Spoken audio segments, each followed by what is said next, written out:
Hello everyone, welcome to Study Portal. Study Portal में आपका स्वागत है। माय नेम इज़ शिवम और आज के इस वीडियो में हम भारतीय संविधान के बारे में कुछ इंपॉर्टेंट फैक्ट्स पढ़ने वाले हैं। These are very basic general facts that everyone should know about it. ये बहुत ही टफ नहीं है जो आपको पढ़ने में प्रॉब्लम होगी, ये बहुत ही आसान फैक्ट्स हैं जो सभी को पता ही होने चाहिए, क्योंकि हमारा देश संविधान के हिसाब से ही चलता है। चाहे वो प्राइम मिनिस्टर हो, चाहे प्रेसिडेंट हो, चाहे वो इंडियन सिविलियन हो, कोई भी हो, संविधान के अनुसार ही सब सारे नियम का कानून को फॉलो करते हैं। तो चलिए, without further any delay, let's begin the video. हमारा पहला फैक्ट है, संविधान को इंग्लिश में कॉन्स्टिट्यूशन कहते हैं। तो ये तो सभी को पता है कि इंग्लिश में कॉन्स्टिट्यूशन कहते हैं, हिंदी में संविधान कहते हैं। ठीक है, नेक्स्ट फैक्ट देखते हैं। भारत के संविधान को बनाने में डॉक्टर भीमराव अम्बेडकर ने अपनी महत्वपूर्ण भूमिका निभाई थी, इसलिए अम्बेडकर को संविधान का निर्माता कहते हैं। अम्बेडकर को क्या कहते हैं? संविधान का निर्माता।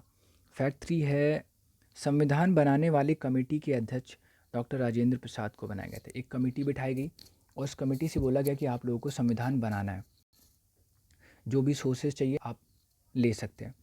तो उस कमेटी के जो अध्यक्ष थे, जो हेड कर रहे थे, उसको लीड कर रहे थे, वो थे डॉक्टर राजेंद्र प्रसाद। और डॉक्टर राजेंद्र प्रसाद भारत के पहले राष्ट्रपति यानी प्रेसिडेंट ऑफ इंडिया भी रहे हैं। ये बिहार से बिलोंग करते थे। फैक्ट नंबर 4 देखते हैं। भारत का संविधान पूरे विश्व में सबसे लंबा और बड़ा संविधान है। सबसे बड़ा संविधान पूरे वर्ल्ड का भारत का संविधान है। ठीक है, फैक्ट 5 देखते हैं। भारतीय संविधान पूरा हस्तलिखित है, यानी हैंड रिटन है। इसे श्री श्याम बिहारी रायजादा ने लिखा था। श्याम बिहारी रायजादा ने भारतीय संविधान को लिखा था। भारतीय नंबर 6 है, भारतीय संविधान को बहुत ही खूबसूरती से सजाया गया था।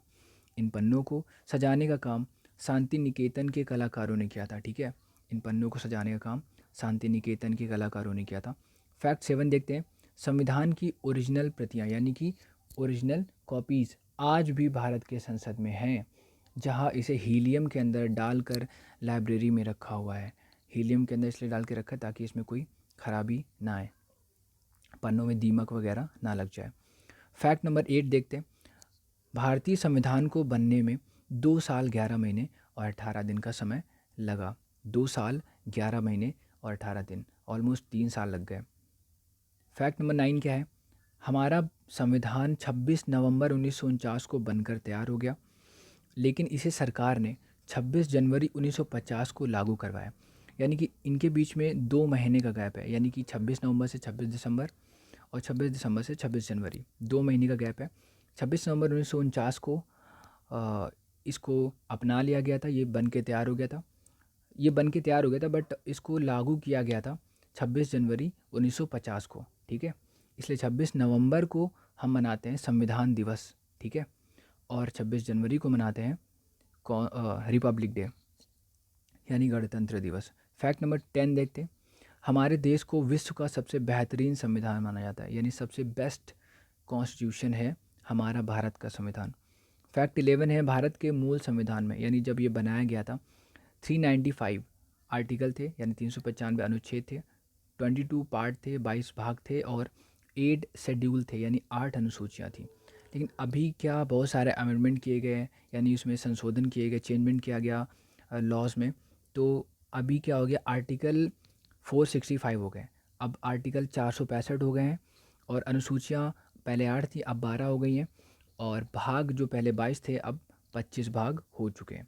ठीक है, फैक्ट नंबर 12 देखते हैं। जब से हमारा संविधान बना है, तब से लेकर अब तक संविधान में सिर्फ 124 संविधान संशोधन हुए हैं। 124 अमेंडमेंट हुए। अमेंडमेंट होता क्या है कि अगर पहले से कोई कानून बना हुआ है, नियम बना हुआ है, तो उसको चेंज करना।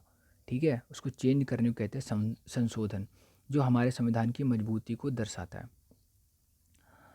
फैक्ट नंबर 13 क्या है? भारतीय संविधान में पहले संपत्ति का अधिकार एक मौलिक अधिकार था, यानी फंडामेंटल राइट था, जिसे 44वें संविधान संशोधन द्वारा 1978 में हटा दिया गया।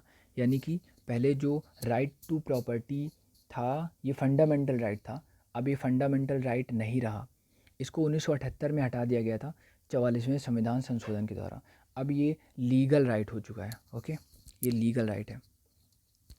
फैक्ट नंबर 14 देखते हैं। भारतीय संविधान ये लीगल राइट और फंडामेंटल राइट मैं आपको समझा देता हूँ। जैसे मान लो मेरे पास अभी कोई ज़मीन पड़ी है और गवर्नमेंट को उसके ऊपर से कोई हाईवे बनाना है, तो अगर ये फंडामेंटल राइट होता तो गवर्नमेंट को क्या हमसे ज़मीन चाहिए होती, तो हम उसे देने से अगर मना भी करते थे, तो क्या गवर्नमेंट अगर मान लो 100 किलोमीटर बनाती है और बीच में एक घर पड़ रहा है, तो क्या करे, क्या रास्ता मोड़ेगी? नहीं, उसको भी वो ज़मीन चाहिए होगी।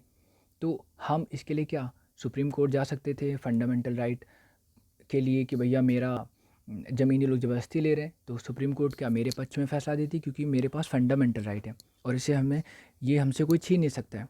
लेकिन अगर ये लीगल राइट हो जाएगा तो गवर्नमेंट ये हमसे ले सकती है। ओके, फंडामेंटल राइट हमारे नहीं जा सकते, ये इमरजेंसी में चले जाते हैं ओनली, फिर बस जीने का अधिकार रह जाता है। तो अभी देखते हैं फैक्ट नंबर नेक्स्ट।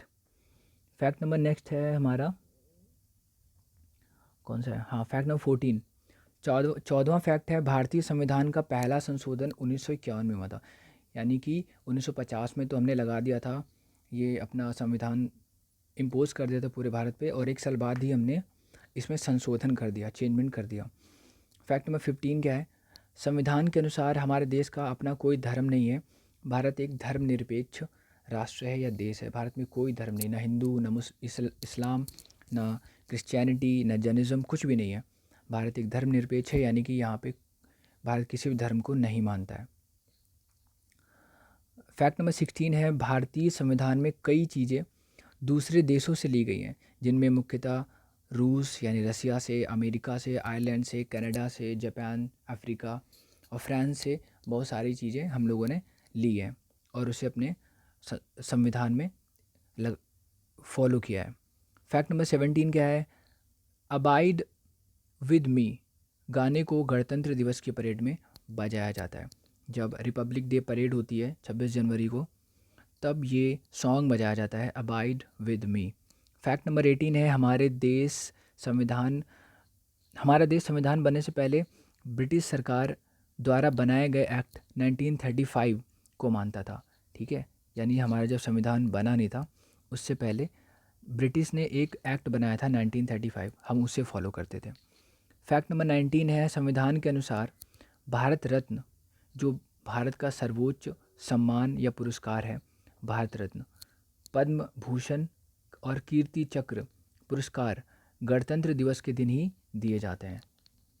ठीक है, रिपब्लिक डे पर ये सारे अवार्ड दिए जाते हैं। फैक्ट नंबर 20 क्या है?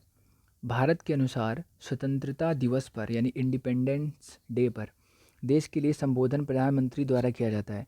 वहीं गणतंत्र दिवस पर देश के लिए संबोधन राष्ट्रपति करते हैं। यानी अब जब 15 अगस्त होगा यानी इंडिपेंडेंस डे पे प्रधानमंत्री जी बोलते हैं दिल्ली के लाल किला से, और जब रिपब्लिक डे होता है 26 जनवरी को, तो एड्रेस कौन करता है? हमारे प्रेसिडेंट करते हैं। फैक्ट नंबर 21 और लास्ट फैक्ट है, भारतीय संविधान द्वारा देश के नागरिकों को 6 मौलिक अधिकार दिए गए हैं। ठीक है, 6 फंडामेंटल राइट्स दिए हैं। So thank you so much for watching this. Please like the video and subscribe to channel. Thank you so much.